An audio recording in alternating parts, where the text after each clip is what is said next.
Baru saja dia akan berbalik, pintu lift sudah terbuka dan nampak Igun di dalam lift hendak keluar.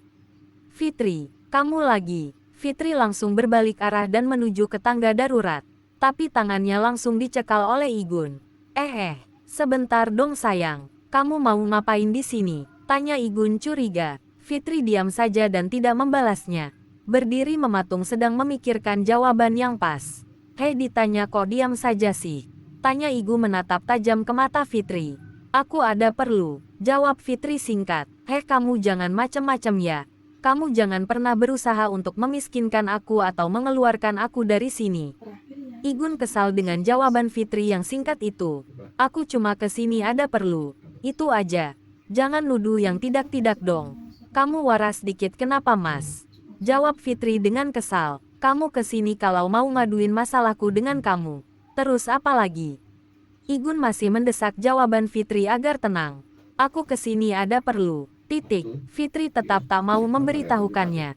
Iya perlunya apa? Kamu kan tidak bekerja di sini. Terus kamu mau apa di kantor ini? Igun geregetan dengan jawaban Fitri yang irit itu. Mau aku urusannya apa kek? Itu bukan urusanmu. Kenapa sih mau tahu aja urusan aku? Aku aja gak peduli dengan urusanmu dan gundikmu itu. Jawab Fitri kesal. Kamu sudah main rahasia-rahasiaan ya sama aku. Dan aku sudah kesal sekarang. Kamu sudah membuat aku marah Fit. Kekesalan Igun bertambah besar. Dia langsung menamparkan Fitri. PLAAKKK. Mas, kamu berani ya menamparkan aku. Kamu akan aku laporkan ke Pak Wisnu kalau karyawannya sudah berani melecehkan tamu di kantor ini. Awas kamu. Fitri tertegun dan kesal dengan tamparan Igun sambil menahan sakit di pipinya. Ya kamu dari tadi tidak menjawab dengan benar. Aku kan kesal. Jawab Igun enteng. Ya sudah sana. Aku akan adukan kamu ke Pak Wisnu. Karyawannya kurang ajar dan tidak sopan melakukan tindak kekerasan di kantor ini. Aku akan menuntut kamu ke manajemenmu. Teriak Fitri. Suara Fitri yang keras membuat ada beberapa karyawan bawahan Igun ikut memperhatikan kejadian antara mereka berdua. Kamu ini bikin malu saja. Fitri kesal dengan perkataan Igun dan dia langsung berjalan ke tangga darurat. Ibu Fitri, sahut seseorang dari dalam lift yang terbuka. Pak Wisnu langsung berjalan menuju ke mereka berdua. Mereka berdua menunduk. Kamu Igun. Kenapa di sini? Kamu sudah mencari masalah ya di kantor ini? Tanya Pak Wisnu sambil menatap Igun dengan tanda tanya. Bapak kenapa sih selalu ikut campur dengan urusan kami? Ini masalah saya dengan dia. Igun balik bertanya. Kamu selalu membuat masalah di kantor saya tahu. Ibu Fitri ada apa dengan Pak Igun? Tanya Wisnu melihat ke arah Fitri. Dia menamparkan saya Pak. Saya tidak terima dengan perlakuan staf Bapak. Dia berani menamparkan tamu di kantor Bapak. Ucap Fitri dengan lantang. Kamu menamparnya Pak Igun. Kamu akan saya proses ke HRD. Ayo minta maaf dengan Ibu Fitri. Dia tamu saya. Wisnu kesal dengan jawaban Fitri yang bisa membuat perusahaan jelek namanya. Ya saya minta maaf Fitri. Maaf saya tidak bermaksud menamparmu. Saya hilaf tadi. Ucap Igun dengan nada ketakutan. Kamu tetap saya proses ke HRD. Kamu kembali sana ke ruanganmu.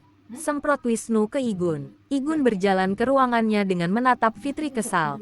Mari Bu, kita bicara di luar kantor saja. Ada yang saya mau bicarakan dengan Ibu. Mau kemana Pak? Katanya urusan di kantor. Tanya Fitri heran. Kita bicarakan saja dengan makan siang. Sebagai permintaan maaf saya atas kekurangajaran karyawan saya. Jadi jangan diperpanjang lagi ya. Saya secara pribadi dan atas nama perusahaan minta maaf yang sebesar-besarnya. Wisnu menundukkan badannya. Waduh segitunya dia perhatian sama tamunya.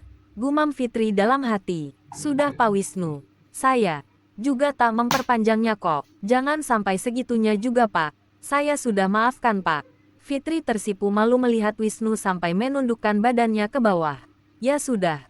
Kalau begitu apakah bersedia Ibu Fitri makan siang dengan saya? Tanya Wisnu lagi. Iya Pak, saya akan ikut dengan Bapak makan siang. Fitri mengulas senyum manisnya. Wisnu tersenyum sedikit lega. Wajahnya yang biasanya terlihat arogan dan dingin sekarang terlihat lebih enak dipandang mata. Kemudian mereka menuju ke lift dan masuk ke dalam lift untuk turun ke lobi. Di dalam lift Fitri sengaja menjauh takut ada yang melihatnya. apalagi dia bersama orang nomor satu di kantor ini.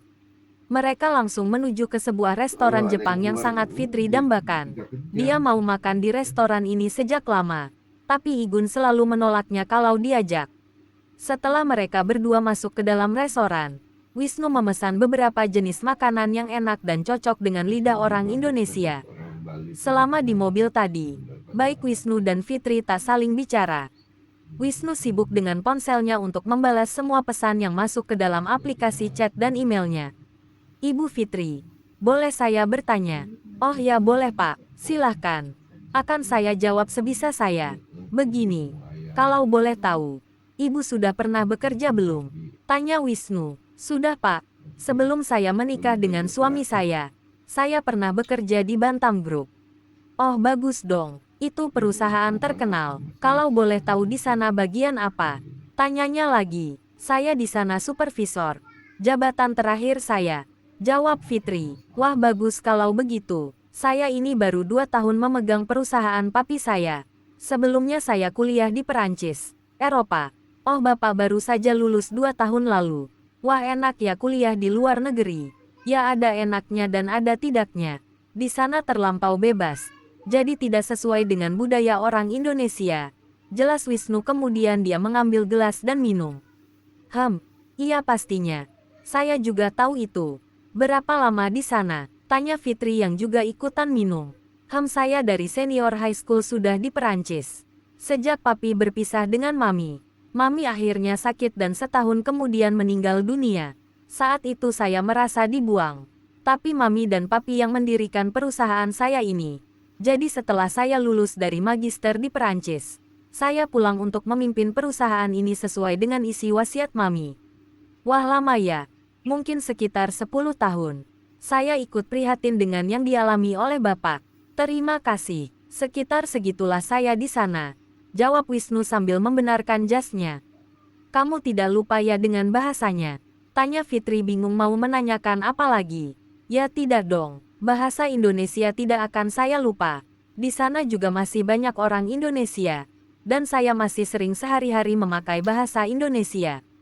Jelas Wisnu. Setelah semua pesanannya datang, mereka makan berdua diselingi oleh canda.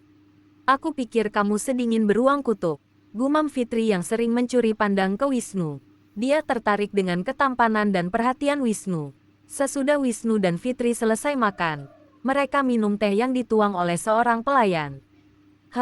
Bu Fitri. Iya Pak. Bagaimana ya saya memulainya? Maksudnya Pak, jangan panggil saya Pak. Saya belum cocok dipanggil Pak. Kita juga hanya beda usia 2 tahun jadi sebaiknya bisa memanggil saya Mas, Kakak, atau Abang barangkali. Tatapannya yang tajam membuat Fitri tertegun sementara. Apa ya, Bang saja ya. Karena saya kalau panggil Mas ingat dengan Mas Igun. Jawab Fitri yang masih malu dengan ucapan Wisnu. Baik tak masalah. Kalau Bang Wisnu mau panggil saja nama Bang. Wisnu tersenyum manis. Begini saya ada satu penawaran ke kamu. Penawaran apa Bang? Next GUYS. Biar penasaran. Hahaha.